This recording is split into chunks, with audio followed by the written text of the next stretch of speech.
We had total creative freedom from Liz and Fabien.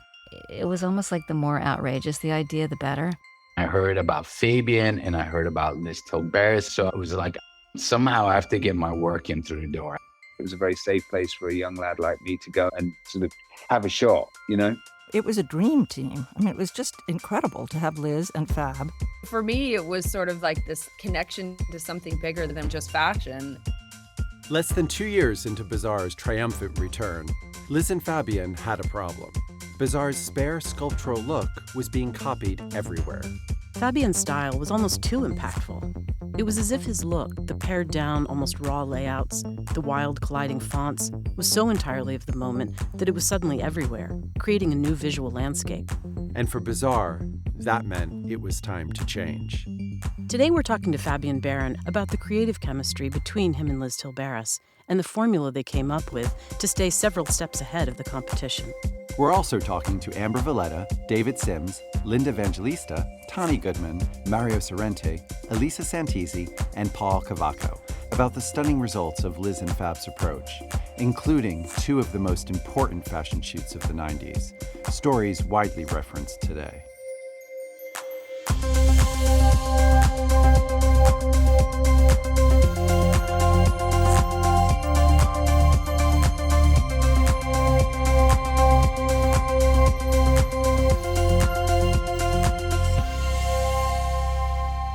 I'm Dennis Golonka. I'm Cynthia True. Back in 1992, we were brand new assistants at Harper's Bazaar and witnessed firsthand its remarkable return from newsstand oblivion to its former status as America's most innovative fashion magazine. The 90s were the era of celebrity designers and supermodels. Magazines were at their peak influence, and suddenly no magazine mattered more than Bazaar, a hip alternative to Vogue. And no one was more celebrated than its effervescent editor, Liz Tilberis. This is Blow Up, when Liz Tilberis transformed Bazaar. You're listening to Episode 3, On Edge. When something works, I mean, you got to expect the copy. We were trying to do something really new. And then when you start seeing popping around everywhere, it's like, oh, that's not new anymore. Oh, I did that. I did that. And I did that. So there's a lot of this version already out there. I mean, it forced me to think, ahead of the game, which is a good gymnastic, but it's tiring. It's tiring. That's Fabien Baron, former creative director of Harper's Bazaar. Fabien and Liz needed to find a way to keep evolving and defying readers' high expectations. There was another demand for change. In a word, grunge. West Coast post-punk bands like Nirvana and Soundgarden were dominating the charts, and a kind of thrifted anti-fashion look embodied by Kurt Cobain was all over the streets. Meanwhile, New York and London were experiencing a glam rock renaissance, also resulting in an explosion of street style. Young designers like Marc Jacobs and Anna Sui were integrating those elements into their collections, a counterpoint to Donna, Calvin, and Ralph. Fabien and Liz intended to introduce edge to the elegance. But rather than ushering in a sea change of talent or demanding that established photographers do a 180, Fabien and Liz recruited a small, select group of younger, lesser-known photographers, models, and stylists, mainly out of the UK. Most were known for their work in British youth magazines, like The Face, Arena, and ID. But the idea wasn't to sideline their stars. They meant to mix newcomers in with legacy talent and let them clash. This was the recipe. Here's Fabien again. Like I would put Linda, very established model, like superstar. I would put Linda with David Sims. And I would put Kate Moss at the time, which was fresh and new from London. I would put it with Peter Lindbergh or Patrick Demarchelier. With this cross, generation on purpose to give a freshness to the establishment and to give an authority to the new. It gave the established photographer a reason to want to push more. It gave, the younger people something to look up to. Former Bazaar fashion director Paul Cavaco. It was that sort of mix of people that made it work, the juxtaposition of those two things, taking a young person, putting them into a very established sort of chic world, but getting the nuance of the sort of edginess. One of Fabien's most inspired pairings was one he just referred to. David Sims assigned to photograph Linda Evangelista. Fabien had a gift for spotting talent early on, and he had just put the 26-year-old Sims, pretty much unknown in the US, on contract. Here's David recalling the first time he met Fab. Vogue didn't want me at the time, and I'd never been into a sort of a glossy magazine floor before, and I was welcomed into his art department very warmly, and he took about 10 minutes looking at my book. And you've got to remember that previous to that, most people looked at my work and said, "No, thanks for coming to see us," and that would be the end, this sort of cold sort of end to every meeting like that. But Fabien was so immediate, his reaction was so immediate to me, it was so warm. "When can you work? Let's give you a contract." David did 2 stories for Bazaar before they paired him with Linda for a Paul Cavaco story called Anatomy of a Suit. But Anatomy was more than a story. It was a statement, because Linda Evangelista had a problem too. As Linda puts it, they were trying to kill a supermodel. Just 18 months after she'd been on the cover of Bazaar's big comeback issue, some in the business were saying she and the other supermodels, Christy and Naomi, were over. Forget the fact that they were in their early 20s. Certain insiders like Karl Lagerfeld, perhaps fed up with their fees, were claiming they were finished, overdone relics of the 80s. But the team at Bazaar were loyal to their cover girl, Linda. They knew her range. They would show her in a whole new way. Here's David again. It was Paul's idea to sort of, I don't quite know if Linda was on some kind of hiatus at the time, but I remember the idea had been presented to me as kind of like, this can be Linda's comeback, which sounds very melodramatic. But in view of the fact that someone, I won't name any names, had said to me, "Oh God, she's so over." And I was really upset at hearing that at the time, because I always thought she was the most incredible model. Paul and David decided to cut against the grain of Linda's glamour and photograph her with minimal makeup and short, undone hair at play in nature. She was shown cutting through a field, awkwardly kicking at the air, doing a dog whistle, wading through a river in velvet trousers. The pictures felt so fresh, so radical in a way. Like that photo in the water. It's not showcasing the clothes, or Linda for that matter. Her back is to the camera, and she's knee-deep in the water. It was about capturing a moment in time, which David was just incredible at. They, did the natural hair and makeup and everything, and that was pretty new at that point. What did you think about that? Oh, I was totally into it because they were trying to kill the supermodel, but I love working with new people. I love it.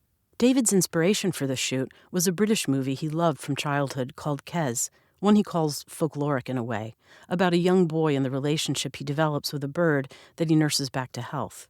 I guess it was a kind of broken romance that I had, this idea of Linda being a solitary sort of figure, and somehow seeking solace in being on her own and being in nature, and then having, no inhibitions to play and pretend to be someone, just like a little boy might be. If they're left to their own devices, they're out there in the countryside. It was a bit that.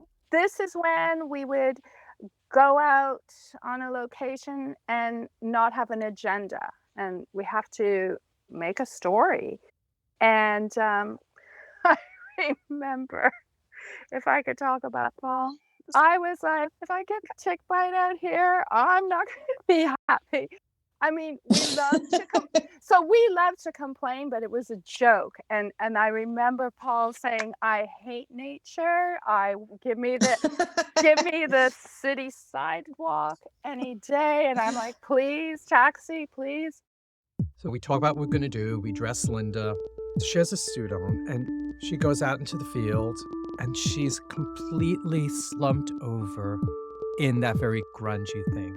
And so she's got the attitude, and he picks up his camera to take the picture. And the minute he's about to take the picture, she stands up straight and just strikes one of these, from the marvelous school of modeling poses. He puts the camera down, looks at her, and she goes, "It's all modeling. I can do grunge. Doesn't mean I'm a grunge girl. I can do glamour. Doesn't mean I'm glamorous. It's modeling. If you tell me what to do, I will do it for you." Linda's point was made vividly in an 8-page spread of fierce and joyful photos that are gorgeous but never pretty. 30 years on, her energy still leaps off the page. And even if they're not the main event, the suits are great too. I'd been enthralled of her work, and I always assumed that she was very much kind of a collaborator in those images, and I wasn't wrong.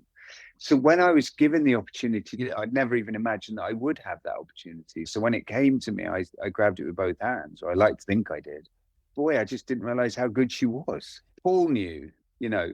They were great together. Like, that's probably one of my favorite shoots of all time. Fabien asked David which of his peers he thought he should meet, and David suggested his friend Mario Sorrenti, a 22-year-old photographer who had shot just one spread for The Face in the UK. The only other material Mario had to show Fabien was a handmade photojournal of his girlfriend Kate Moss, a diary as he calls it, something Paul Cavacco described in episode 1. Here's Mario. You know, I was super excited, over the moon about the fact that I'd been contacted. And I really didn't have much to share with Fabien. You know, I had a box of prints and my diary, and that's it. The editorial that I had done didn't even come out yet. The meeting didn't even take that long. I was in the office for like a half hour maybe, then went back to London. And then one night I get a phone call in the middle of the night, and it's Fabien, and goes, yeah, you know, like, we really love your work and we would really like to offer you a contract. So I don't know, I died. We put them under contract because we believed in them. I really, really believed in them. And we built them brick by brick. Mario Sorrenti, Craig McDean, you know, David Sims. They were like, you know, they became establishment from Bazaar, you know? So for me, it was really a dream come true. Things went really quickly as soon as I started shooting for Bazaar. It was just like kind of like a catapult, basically. Part of what allowed Fabien and Liz to take chances on new talent was the trust that existed between them. Despite the chatter when Liz first hired Fabien, that he wouldn't fit in at Hearst, the warnings that he didn't play well with others, Liz and Fabien shared a visual language. But if she saw him as the linchpin to Bazaar's success, she also valued the way he listened to her vision. I said, wow, she's great. You know, I really appreciated in Liz ways that were always gentle. She never had to fight about things. You know, like if she wanted color pictures, said, oh, you know how much I love color. Like, you know, like she said, like, oh, like the color is so beautiful. And then I would go back and I would look at it. Maybe she's fine. Maybe it's nicer in color. And I would look at it and say, you know what? Let's make it in color. Then I would show it to her and say, and she said, oh, you think it's better in color, maybe? She was great. She knew how to use people's talent. And she really pushed me to become better at what I was doing. Every time before I would do a shoot, I would go and meet Liz in the office, and she would just talk me a little bit through, you know, what the issue was focusing on and just sort of giving me a little bit of insight about the photo shoot. She would never say to me like, oh, I would really like you to shoot something this way. She was honestly really excited to see what somebody my age with my vision, how they would interpret what they were doing at the magazine for that month. Liz came to the art department to visit quite a lot, but it wasn't to micromanage, it was to come and gossip. We had a nickname for her too. What was that? We called her La Blanche at first because she had white hair, right? Yes. And so we called her La Blanche. And I called her La Blanche in front of her, you know. She liked it. She liked it. Voilà La Blanche. You know, I think also the one big thing, the magazine was run like a European magazine. Liz Tilberis, English. Fabien Baron, French, deep down. You know, like photographers, Peter Lindbergh, German. British, German, like Euro people. Like even the art director that I had at the time, Jolberg, Swedish, Johan Svensson, Swedish. Yeah. So we went in there with the spirit of, we want to do something that's going to say something, that's going to last, mean something. In the same way that, you know, certain magazines in Europe were working, like the same way Italian Vogue was working, the same way The Face or ID magazine, the same way it was that same type of spirit. At the heart of that spirit was a shared philosophy about how to nurture talent. Like Fabien, Liz believed in seeking out the best of the best and then standing back. The idea was that if you gave exceptionally talented people space, you had the best chance of finding the surprise, the unexpected turn in a shoot that produced magic on the page. What was amazing about her is like she was never afraid to surround herself with all good people, the right people, and, push them into what they're good at. But she made sure that if you were there, that is the excellence she needed to edit for a magazine. Former fashion director Tani Goodman. One of the first things that I really appreciated about Liz was her confidence in the team that she brought in. So she didn't micromanage at all. She really said, it's up to you. Bring it in. Do what you think is the right thing to do. And that was, that's how she got her best work from everybody, from the photographers, from the models, from the editors, from everybody. The results of this hands-off approach were spectacular and produced several of the most important shoots of the 90s. In fact, there's probably no shoot more referenced today than Tani's 1993 Angel Story, shot by Peter Limburg, and featuring a relatively unknown model, Amber Valletta, as a fallen angel in New York. Angels were everywhere in the early 90s. Angels in America, Tony Kushner's Pulitzer Prize-winning blockbuster that addressed the staggering AIDS epidemic, had just come to Broadway, and Wim Wenders' indie classic, Wings of Desire, had come out just a few years earlier. But Tani had another, more personal inspiration for the story, which would include the angel, Amber, landing in a simple white gown by Isaac Mizrahi and matching wings on top of Rockefeller Center. So the New York Times had a picture on the cover of a man mowing a lawn with one of the old-fashioned lawn mowers. The lawn was one of the rooftops at Rockefeller Center, but there was this wonderful, charming picture of this man mowing the lawn. It was a wide enough point of view that you saw St. Patrick's and you saw a little bit of Saks Fifth Avenue, and you just had this moment of New York time. And at that time, I was pregnant with my son, Cole, and I had had a miscarriage before that. And so Cole, when I saw that picture, I thought, well, that's where the angel is going to land. And the angel was Cole. And I took it to Peter, and Peter, of course, always loved Wings of Desire. And so it melded into a perfect kind of storytelling. Here's Amber Valletta. I actually remember being asked to do it, and at the time I was like reading up on angels and kind of like mysticism and sort of metaphysics, and when it happened I was like, oh my God, this is a sign. And so for me it was sort of like this connection to something bigger than just fashion. And Amber looks like an angel, especially then. She was like just so peachy, the clear green eyes that were so light, and her whole spirit is that. So she was the girl, and they needed a guy to be in the picture at 5:30 in the morning. And Peter used to photograph me, like on set. He would photo, and I think he liked it because I looked kind of nutty. They wanted Paul to appear in one shot as a troubled man in need of divine intervention. Anyway, so they asked me to be in the picture. And all I had to do was walk and look sullen. It's 5:30 in the morning. I'm pretty sullen at 5:30 in the morning. We had to get up extremely early because they closed down Times Square for us. Correct. That is correct. Because we had to see if we could get the streets quite empty, because I didn't want to get anybody killed having a photograph taken. And we needed dawn. We needed a little bit of light. So we did. We went to Times Square at dawn, and we enlisted Paul. And it's a very classic picture that really does come from Wings of Desire. In it, Amber walks in white pants, a jacket, and angel wings, just behind a somber Paul, her hand nearly touching his shoulder as he trudges across Times Square. And Paul was very funny because it was a very solemn walk those two were doing towards the camera. And then we would have to do it over again. And he would break into runway walk just to keep us entertained. And then he'd go back into character who, the angel was going to protect him. But that was the kind of fun that we had all the time. And Peter was very funny. So it was a great combination of people. We had no idea the pictures come out. And who knew that this would be, because I see it all the time. It comes up on Instagram all the time, this one picture. It was just one of those stories that was so interesting because I remember the fashion was so not important.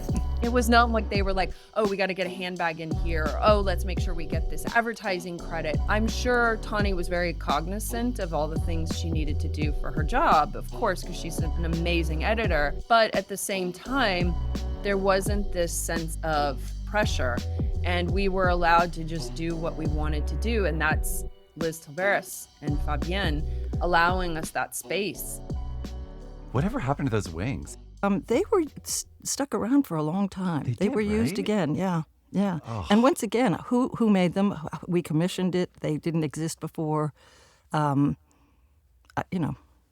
they come from? The angel brought them.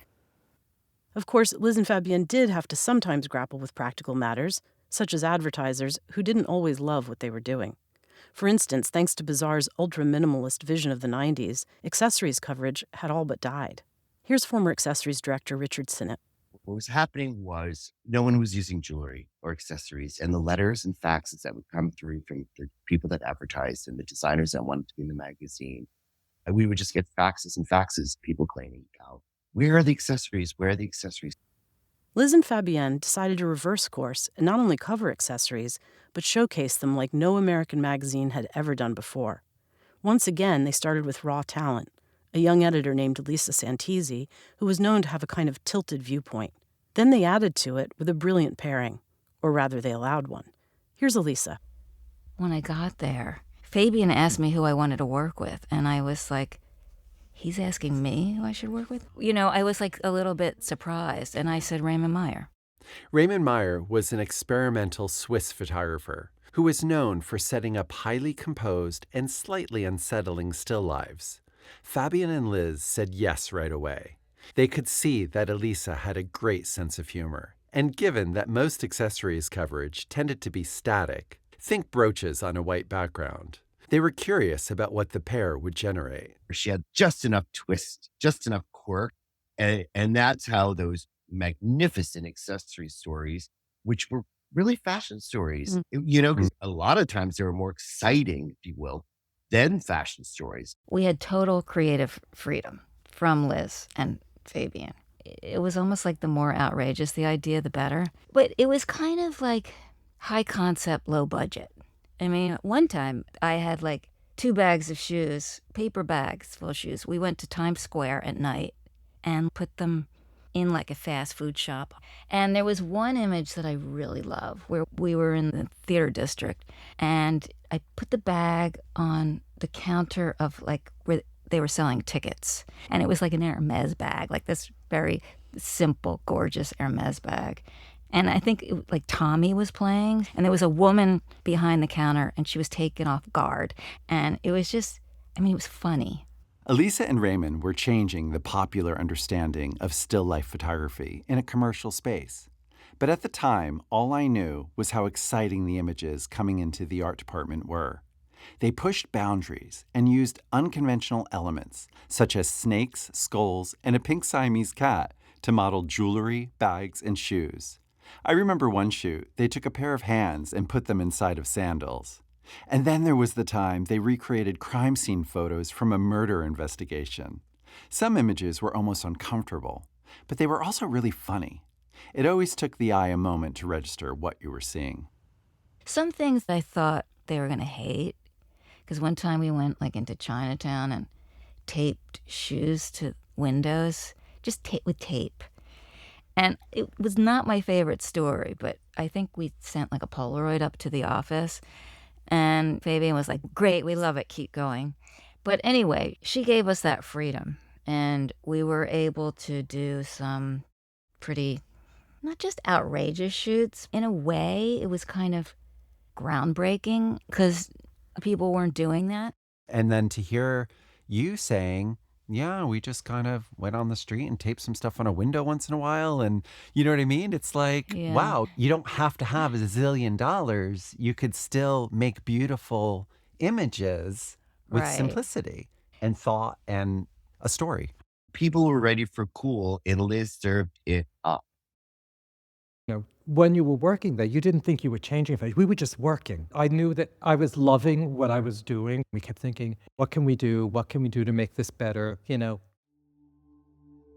There was another element in the constant quest to make the next shoot even better than the last. We didn't talk about it, but you knew Liz's health was very fragile. In June 1995, only 13 months after she had been cleared, Liz's monthly blood test revealed that her cancer was back. Her doctor's assessment was brutal. She needed an immediate bone marrow transplant, followed by huge doses of chemotherapy. This whole thing, he said, will almost kill you before it heals you. Liz refused to commit. She and Andrew went home and talked for hours about the risks. Was it really going to help her? She could die. She could be severely weakened. And she worried about what would happen to her job if she was out of commission all summer. She leaned toward saying no.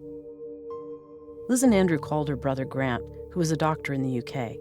The three spoke at length, and her brother, speaking plainly as only a sibling can, told her there was no point in worrying about her job.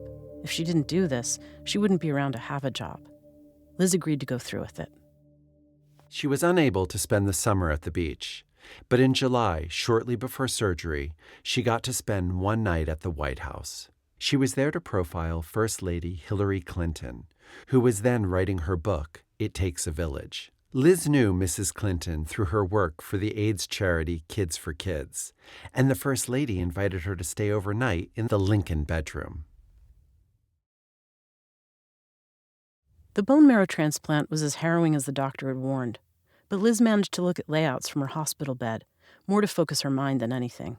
She knew she could trust Fabien and their deeply committed team, many of whom came to visit her. They had to mask and cover up their street clothes to protect Liz, which meant she couldn't see their great outfits.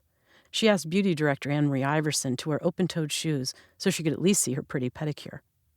She was the engine for every one of us. It's not like I don't want to take credit on anything. I did I think a beautiful, looking magazine. But honestly, I think it was Liz. For everybody, I think it was Liz. Like I said, everybody wanted to please Liz. She was the engine. You were certainly the gasoline. Yes, definitely. We were a very, very well-oiled machine. Yeah, that was quite a partnership. It was an amazing partnership. It was one of the best one I had. In a different way, I had an amazing partnership with Franca Sozzani when I did Italian Vogue. I really discovered myself as Franca Sozzani, but where I really bloomed was with Liz Tilberis. So you talked about how Liz pushed you as an artist, and I wonder, is there anything about working with her that you feel changed you personally? I think my experience with Liz and what she went through taught me to be a better person because I was young. I don't know, when I was at Bazaar, I was 30, 31, I think. I was young and I'd done already Italian Vogue. I was really focused as well. And, still a little French, arrogant in certain times. And, I did tame myself and learn to become a better person. And that's one thing I got from Liz. Liz's summer of treatment worked. Tests showed that the cancer was once again gone. But while Liz focused on that, her children, and making her dream magazine ever more heavenly, as she called it, Fabien realized the truth of the situation. It was always there, bubbling underneath. I felt like there was a time limit to this journey. So, you wanted to pack up the best, in the shortest amount of time. The time we had, it was a ticket bomb. Next time, on episode 4 of Blow Up, we're going to dive into what everybody asks about when they hear the name Liz Tilberis, her relationship with her rumored rival and former boss, Anna Wintour. We'll talk to Grace Coddington, Susan Magrino, Richard Sennett, Isaac Mizrahi, and Paul Kabako, among others, about the fascinating history of Liz, Anna, Bazaar, and Vogue. Thank you for listening. If you enjoyed the show, please subscribe, and if you have thoughts, leave a comment below. Blow Up is hosted and produced by Dennis Golonka and me, Cynthia True. It was written and edited by me, Cynthia True. Original theme song is by Stephen Phillips. Sound design and mix, Eric Weiss. Music editing, Tiger Lily Biscup. The episode was recorded at Voice Tracks West, The Cutting Room, and Digital Arts New York. Special thanks to Clay Morrow and Matthew Saber.